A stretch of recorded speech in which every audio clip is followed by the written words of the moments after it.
اعوذ باللہ من الشیطان الرجیم بسم اللہ الرحمن الرحیم اللہم صلی علی سیدنا محمد معدن الجود والکرم وآلہ وسلم۔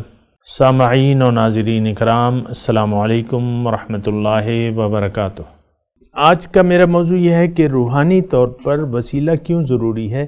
آپ کو میں بتا رہا ہوں، گزشتہ نشستوں میں بھی میرا یہی مضمون تھا کہ وسیلہ جو ہے وہ بہت زیادہ ضروری ہے روحانی طور پر، یعنی جتنا ظاہری طور پہ وسائل سے اللہ تعالیٰ کام لیتا ہے، اسی طرح باطنی طور پہ بھی اللہ تعالیٰ، یعنی روحانی طور پہ بھی وسیلہ جو ہے اللہ تعالیٰ نے وسائل کی ایک کڑی بنائی ہے، ایک لمبی داستان ہے یہ۔ اور آپ دیکھیں، ہدایت آتی ہے انسان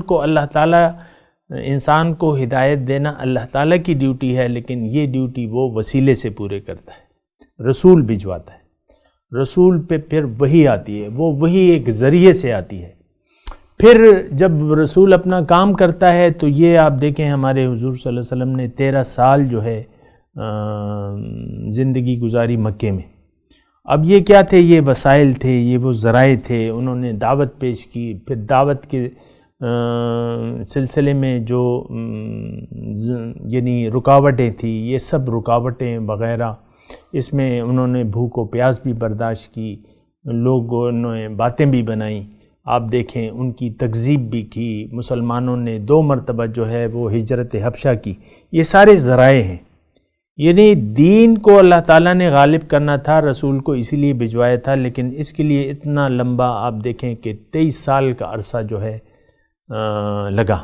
کیا ابتدا میں یعنی آتے ہی اس کا آغاز نہیں ہو سکتا تھا فتح کا؟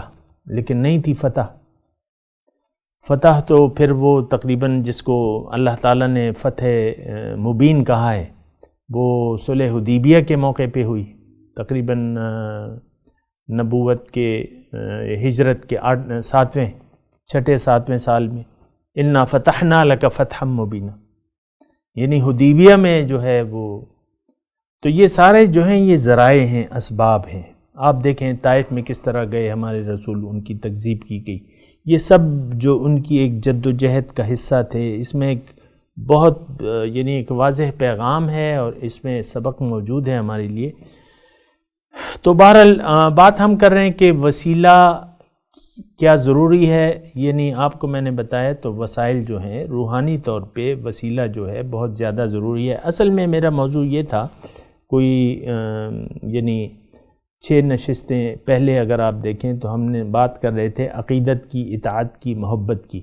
تو اب دیکھیں یہ ساری چیزیں ضروری ہیں۔ انسان کو اپنے مقصد میں کامیابی کے لیے عقیدت، اللہ سے عقیدت کی ضرورت ہے، اللہ کی اطاعت کی ضرورت ہے، اور اللہ سے محبت کی ضرورت ہے۔ تو اب یہ اس کے لیے پھر ذرائع ہیں۔ میں نے آپ کو کہا کہ ڈائریکٹ جو ہے یہ کوئی کھاتا نہیں ہے اللہ تعالیٰ کے پاس، لیکن اس کے لیے پھر ذرائع ہیں۔ تو اب جو عقیدت، اطاعت اور محبت، اس کے لیے اب کیا طریقہ ہے؟ یہ اللہ تعالیٰ کا طریقہ یہ ہے کہ تم انسان سے عقیدت پیدا کر لو، میرے رسول کی عقیدت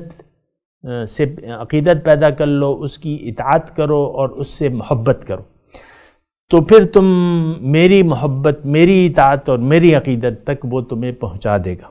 یہ ایک ذریعہ ہے بس، یعنی اصل میں اطاعت، یہ بات نوٹ کر لیں، اصل میں اطاعت، محبت اور عقیدت ہوتی ہے اللہ سے، اور اللہ نے پھر اس کا رکھا ہے کہ ایک نشانی جو ہے، اپنی نشانی کو بھجوا کے، یعنی جیسے کہ محمد الرسول اللہ کون ہے؟ اللہ کی ایک نشانی ہے۔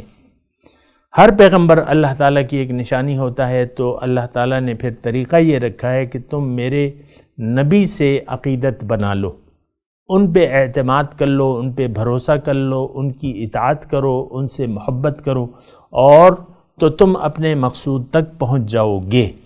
تو بغیر رسول سے عقیدت اور اس کی اطاعت اور اس کی محبت کے ہم اللہ کی محبت، اطاعت اور عقیدت کو نہیں پا سکتے۔ یہ بات ذرا اچھے طریقے سے نوٹ کر لیں، اور اس بارے میں اگر کوئی بھی سوال ہو تو پھر آپ کر سکتے ہیں۔ وآخر دعوانا ان الحمد للہ رب العالمین۔ مولاي صل وسلم دائما ابدا على حبيبك خير الخلق كلهم